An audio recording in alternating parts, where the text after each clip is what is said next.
My name is Benny Johnson, and welcome to the Benny Report. Say you turned on the TV this week and you saw the breaking news that a country in the Middle East had civilian uprisings. It was a relatively small country, made up of 30 million simple people, a minority of which had been oppressed by a hostile, orthodox religious dictatorship for years. A justified human rights protest sprung up among the oppressed minority, and they marched to the capital city to demand equal rights. The religious dictatorship responded by crushing the protests with swift and brutal military action, separating children from their parents, beating grandmothers in wheelchairs, shooting reporters, and killing their dogs. Worse yet, the footage of all this was right there on social media. You could see it clear as day. Millions watched police brutality against innocent civilians. The dictator granted himself new unheard of surveillance and seizure authority to crush all dissent in the future. What would happen from there? What would happen next? Well, you've seen this film before. The wailing and gnashing of teeth from the diplomatic chattering classes would be deafening. The Atlantic Council would call for sanctions. Nasty letters would be fired off from our State Department. America would pull our diplomats and trade.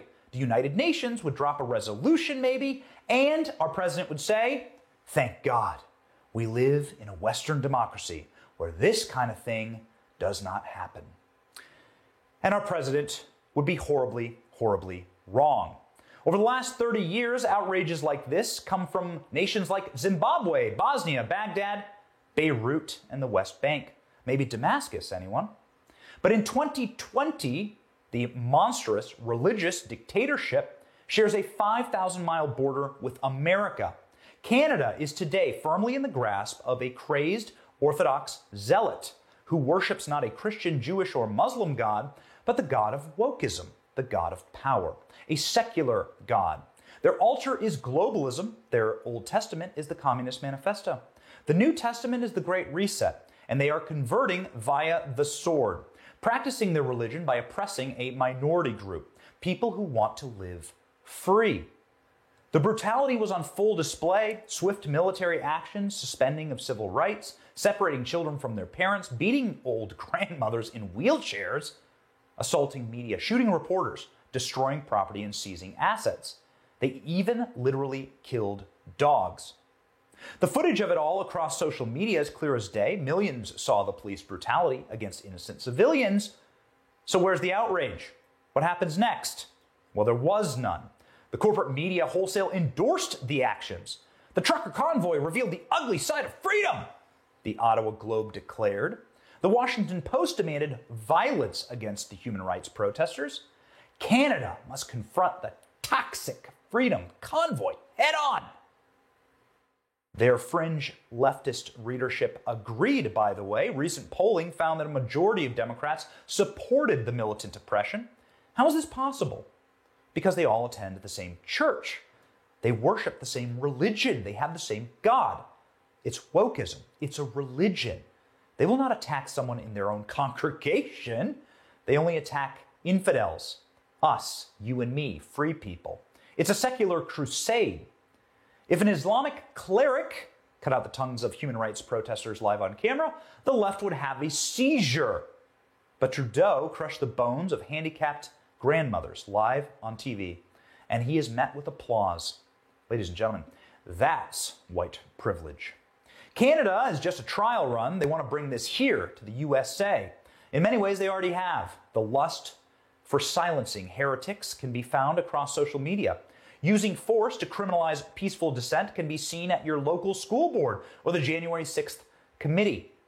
This is precisely why our show reached out to every single Republican serving in the United States Senate to ask a simple question. Do you condemn the actions of Justin Trudeau in Canada? And what are you doing to prevent such an abuse of authority here in the United States? To their great credit, 14 senators out of 50 have spoken out publicly in support of human rights protesters in Canada. Marsha Blackburn of Tennessee sent a flamethrower tweet. We'll read it for you now. Justin Trudeau is abusing his power to target political opponents standing up to his vaccine mandates. The USA must call on Trudeau to allow peaceful political protest. Good job, Senator Blackburn. Senator to enter the United States. Good. That's a good motion.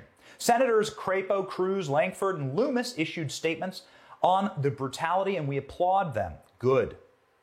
To their great shame, the vast majority of Republican senators, the ones who you sent to Washington to at least pretend to fight for freedom, have said nothing, not one word about the vicious leftist authoritarianism and police brutality. That is the wall of shame, right there on your screen, right now.